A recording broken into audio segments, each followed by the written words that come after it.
Fest today news में आपका स्वागत है। मैं हूं शाबेज हुसैन जहरी। आज बात करेंगे कोरोना संकट पर। विदेश में मीडिया के निशाने पर प्रधानमंत्री मोदी। अब फ्रांस के अखबार ने की आलोचना। कोरोना संकट को लेकर देश का सिस्टम जिस तरह फेल और असहाय नजर आ रहा है, देश के प्रधानमंत्री मोदी लगातार विदेशी मीडिया के निशाने पर हैं।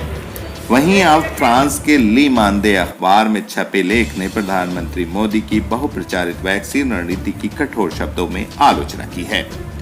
अखबार लिखता है कि मोदी की वैक्सीन नीति महत्वाकांक्षाओं का पोषण करने वाली थी। मोदी सरकार द्वारा ये नहीं देखा गया कि देश में वैक्सीन की उत्पादन क्षमता कितनी है। कोविड के कारण उपजे संकट के मद्देनजर भारत लगातार मीडिया में छाया हुआ है। ब्रिटेन का इंडिपेंडेंट हो या गार्जियन, चीन का ग्लोबल टाइम्स हो या फ्रांस का ली मानदे अखबार, यहाँ तक कि हमारे नन्हे पड़ोसी मुल्क बांग्लादेश का छोटा सा अखबार न्यू एज सब दिल्ली शमशानों की धुमधाती चिताओं की तस्वीर पर रिपोर्ट या टिप्पणियां छाप रहे हैं।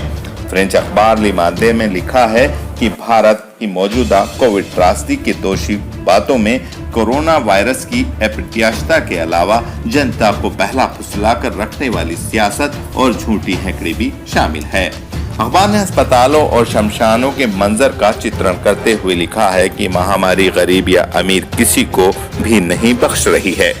मरीजों के बहुत से चरमराते अस्पतालों के गेट पर लगी एम्बुलेंस की कतारें और ऑक्सीजन के लिए गिड़गिड़ाते तीमारदार, ये दृश्य ऐसे हैं जो झूठ नहीं बोलते।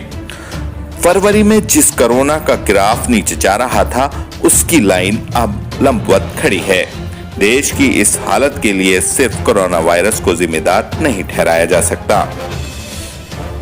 ये साफ है कि इसके अन्य कारणों की भी नरेंद्र मोदी की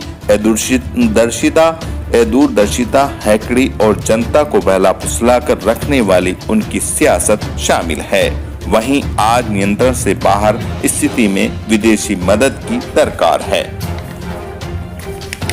वर्ष 2020 में अस्त व्यस्त करने वाले बेहद पीड़ादायी पंगुकारी लॉकडाउन की घोषणा हुई।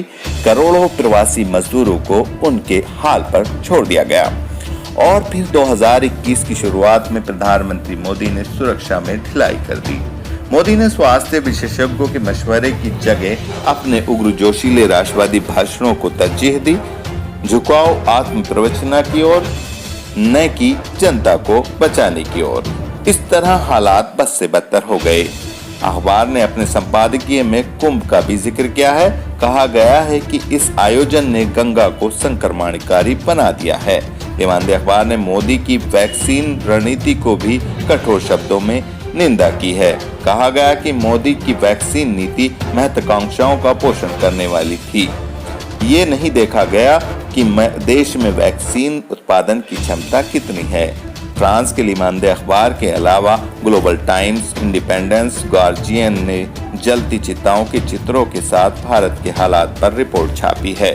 इन अखबारों ने लिखा है कि अत्यधिक मौतों के कारण अंत्येष्टि से जुड़ा सिस्टम भी चरमरा गया है। इन तमाम रिपोर्ट्स के बीच बांग्लादेशी अखबार न्यू एज की टिप्पणी बहुत ही मार्मिक है।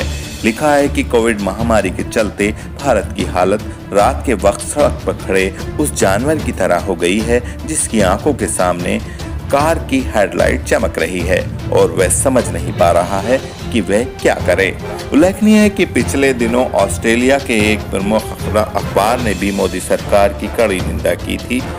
तब भारतीय हाई कमीशन ने अखबार को फटकार लगाई थी। लेकिन सवाल यही है कि क्या इस तरह विदेशी मीडिया को नियंत्रित की भी किया जा सकता है।